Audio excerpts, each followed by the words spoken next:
I may never actually post this video. So here's the deal. I go back and forth as a musician, like so many people do. And I was watching, while I was on the treadmill, some of Bob Reynolds and his videos, and then Jay Metcalf's videos with Eric Alexander. And I got to a point where I said, maybe I should be doing this. I go back and forth with music. Do I play guitar and vocals? Do I play saxophone? I'm so fortunate. I get to play at very, very nice venues all over, at least the country, if not more than that sometimes, and find myself on saxophone, getting ready for those trips and getting ready for those runs of shows, as opposed to the practice of practice and, continually aiming to get better. Now, I also know everybody that I look up to or have looked up to, almost everybody's got other things they do now.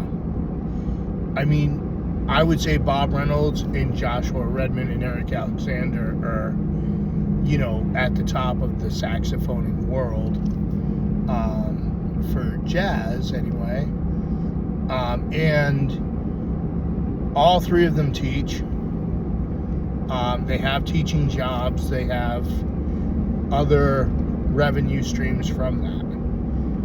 And I know that when they perform, I don't really know Josh's, but I know that the fees for the other things can vary for the other guys.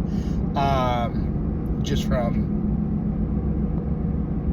some from conversation and some from over just kind of seeing the whole picture of everything. Whatever. And so, what is a full-time musician anymore? I mean, I know that even people that are in huge rock bands have, gigs on doing real estate at certain times a year. Or another saxophone guy that I know in Boston who, he teaches. He's been he's worked at higher education level and everything. I just found out yesterday he works in insurance, and it's a different world. And so as I do that, I wonder, man, how far off am I really? There have been times in my life where I've been a full-time musician, and that's all that I did. And then there have been times where I was, more of a hockey coach than anything, or a teacher, or, an administrator, and, or an insurance, professional, whatever. It just a lot of different things. And so I keep thinking, what is the medium of now? What is it? Because live performances, man, someone just put out something yesterday of the fact that it's sorry about that. It's like $50 to $200 for a gig in New York City, and that even some of the what I would consider higher paid, gigs like wedding gigs or general business gigs aren't really paying them much more than that.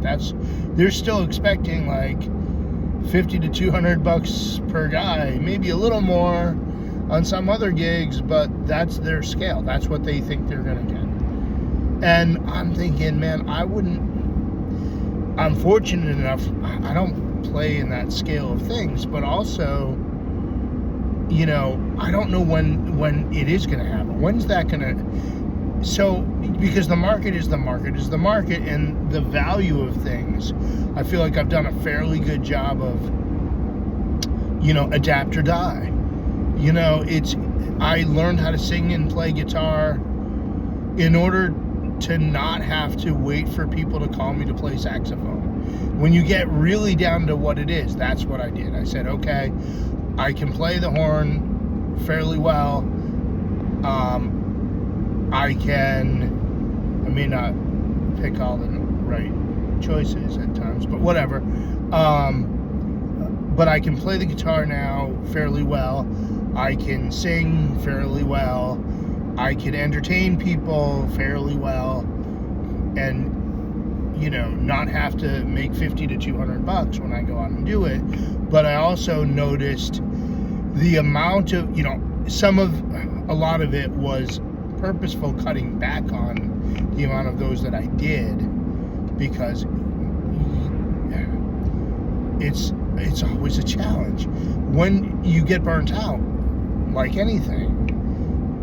If you're doing those same, going to a restaurant and playing those 3-hour gigs, which are really, you do an hour set, you take 15, you do 2 more 45-minute sets, and there's your night.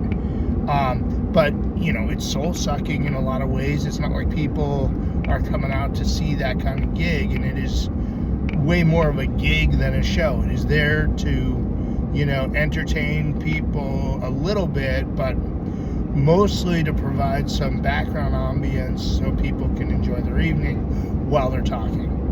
It is certainly not what I would consider a show. A show is when I go with one of the bands I play with, and we go to a theater or we go to a venue and people have bought tickets, or it's a free show, which happens sometimes. Not like we still get paid, but that's not there's no ticketing. So whatever combination of that there is, that's a show. People came purposefully to be entertained by the band. So what am I saying? I'm saying, do I start doing videos like some of these other folks do? Do I have something to offer? I think what I have to offer, which is different from Eric or Bob. Josh doesn't really do these kind of videos. What I feel is different is that, number one, I'm primarily you get down to it, I'm a rock and roll guy. I was brought up on rock that may or may not have had a saxophone in it. My idea of a horn section growing up was the women that were playing with Guns N' Roses on the Use Your Illusion tour. That was my idea of a horn section until I really started doing it. I think now how silly that is, but it was great. But anyway, now I think that what I do to get ready for going on a run of shows is probably a pretty good tool for anyone who wants to go play at a bar with their friends. So maybe that's what I need to focus on, is like, okay, you know how to play some of the notes. Maybe you played in marching band or whatever in school, or you picked it up as an adult because you're like, you like the Dave Matthews Band and you want to play saxophone or whatever it is.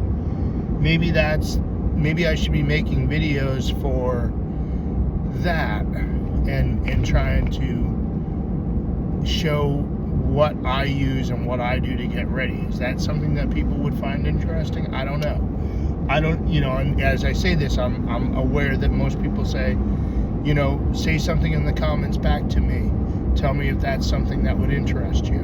And then I also wonder who actually would see this. If I put this out on YouTube, will you see it?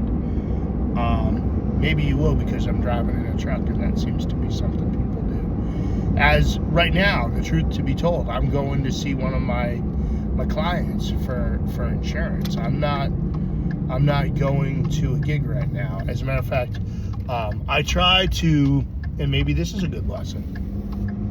I got back from tour with one of the bands, and I have, I don't really, the first thing I do is make sure the horn is dried out. And so I open it up, the case, and it's laid out in a place no one's going to be. In my house, it's on a couch. There's, virtually no activity in that room. So it's a safe place. I don't have little kids running around anymore. I don't have any pets to damage anything. So I can do that, and then I put the horn away for weeks and sometimes months, because I just, I do it for 3-4 weeks straight or whatever, and it's like, okay, I need a break. I don't even want to see it. And I, will get back into playing guitar and doing some of the, I do a little beach bar show that I basically, why do I do that? I do that in order to make income and have another stream of, income when I'm not on the road, and I market it toward playing private gigs. The whole point of me going to a restaurant to play is, sure, I make what I'm making that night, but then also people are like, hey, will you play my party? And so I book those parties, and then I go to their house and or whatever and play, and that's something I can charge a little more for. Adapt or die. Like, what skills do you have that you can leverage into paying for your life? It's a job. So then I get to a point where it's like now where I'm like, okay, I know the next saxophone gig that I have is coming up in May 10th, and I know I have a couple, maybe 2 or 3 shows in May, but then we really kick it off in June, and it's back going, run and gun. It's like you're playing a ton of shows, and you got to be on your game and be prepared for different situations that might come up. So I like to be prepared for those so that I don't have to really be stressed about it. So right now, I was in Boston a couple days ago, and when I'm back in Boston, I like to listen to a lot of jazz. I had a lot of Bob Reynolds on, because he went to Berkeley. He's a Boston cat, or at least he was, and so that's what I was listening to. So of course it makes me want to take out the horn and do and say, oh, well, can I do that? Like, what did he do there? And that sets me off usually down the deep end of playing again. So is that something? Is that something you would want to hear? Is this rambling incoherent? Is this something that's interesting? I don't know. Why don't I think about posting this for a couple of days or an hour, whatever I do, and maybe I'll put it up. And if this is something that you're like, either I'm interested in listening to an old guy ramble, I want to see, show us some videos of when you do go out, on tour. Like, what does that look like? What does backstage look like? Do people care about that anymore? That's another question. Do people care about music anymore? I mean, back when I was growing up, it was the thing, man. I remember listening on my mom's, radio in the car, and Casey Kasem, American Top 40. My sister and I used to have a cassette ready to go to tape the songs we wanted, and I couldn't wait till I could have money so I could buy, a record or a tape. It was before CDs, and then CDs, man. I mean, I probably own 10 copies of Joshua Redman's, self-titled album, because I kept wearing them out, or someone would borrow one and it wouldn't come back, whatever. And some of it was because I felt guilty leaving one in the store, man. That was just wrong, but whatever. It's a bad habit. Now we don't even, now that people don't have to go search for the music they want, and it's just available, it's not as valuable to them because they can have it anytime they want. I want to hear, and now we have machines making this crap that's not even, soulful in any way music. It doesn't mean anything because it's just regurgitated slush from the bottom mixed together. So, do people care about live music? Do people recognize when it is live music? How many bands have you seen where they're using backing tracks predominantly as the music? And again, a lot of people use backing tracks.